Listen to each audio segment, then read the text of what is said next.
Mafia को मिट्टी में मिला देंगे। उत्तर प्रदेश में सीएम योगी के हिट स्लोगन इस माफिया को मिट्टी में मिला दूंगा के बाद कर्नाटक विधानसभा चुनाव में उनकी मांग बढ़ गई है।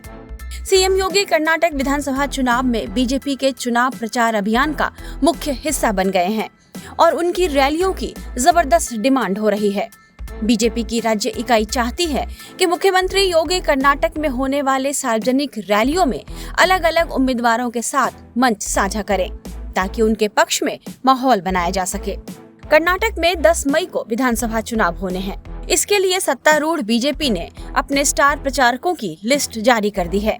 स्टार प्रचारकों की लिस्ट में पीएम नरेंद्र मोदी, केंद्रीय गृह मंत्री अमित शाह, बीजेपी के राष्ट्रीय अध्यक्ष जेपी नड्डा, केंद्रीय रक्षा मंत्री राजनाथ सिंह और यूपी के सीएम योगी आदित्यनाथ के अलावा 40 लोगों के नाम शामिल हैं।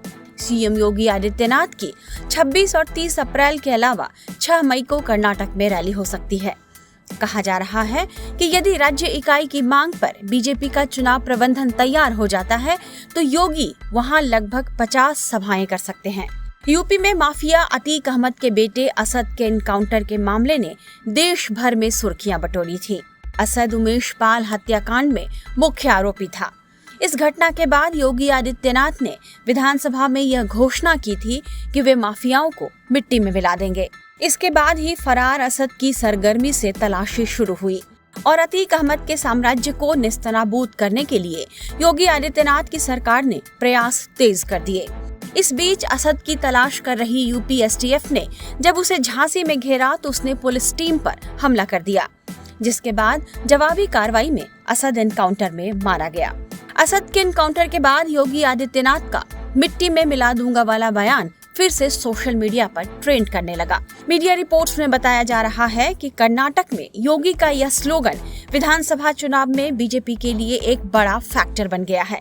जहां पॉपुलर फ्रंट ऑफ इंडिया के खिलाफ कार्रवाई जैसे मुद्दे तटीय कर्नाटक क्षेत्र में महत्वपूर्ण रहे हैं। गैंगस्टर्स और अपराधियों के प्रति यूपी के मुख्यमंत्री का सख्त रुख और कानून व्यवस्था के मोर्चे पर उनका सख्त रवैया, इस वजह से उनकी छवि और मजबूत हुई है और उनका यह स्लोगन कर्नाटक में उनके चुनावी भाषणों में जगह बना सकता है। बीजेपी को लगता है कि सीएम योगी जब अपनी जनसभाओं में माफियाओं पर हो रही कार्रवाई का जिक्र करेंगे तो इसका असर कर्नाटक की जनता पर भी पड़ेगा। इसके अलावा कर्नाटक में नाथ संप्रदाय के लोगों की भी अच्छी संख्या होने की वजह से सीएम योगी के रैलियों की डिमांड हो रही है। ऐसा पहली बार नहीं है जब इतने जबरदस्त तरीके से सीएम योगी के रैलियों की मांग हुई है। हिंदुत्व के ब्रांड एम्बेसडर और बीजेपी के फायर ब्रांड नेता माने जा रहे योगी आदित्यनाथ की कई राज्यों में हुए विधानसभा चुनाव की रैलियों में पहले भी मांग रही है। योगी आदित्यनाथ ने जब से उत्तर प्रदेश के मुख्यमंत्री का पद संभाला है, उसके बाद से उनकी लोकप्रियता में लगातार इजाफा होता आया है और वे बीजेपी के चुनावी कैंपेन का मुख्य चेहरा बनते जा रहे हैं। इससे पहले 2019 के लोकसभा चुनाव में योगी ने सबसे अधिक 137 रैलियां की थी और उनके जरिए बीजेपी ने चुनाव प्रचार को धार देने की भरसक कोशिश की। 2020 में हुए बिहार विधानसभा चुनाव में केंद्रीय मंत्रियों के बाद सबसे ज्यादा ताबड़तोड़ रैलियां सीएम योगी की हुई थी।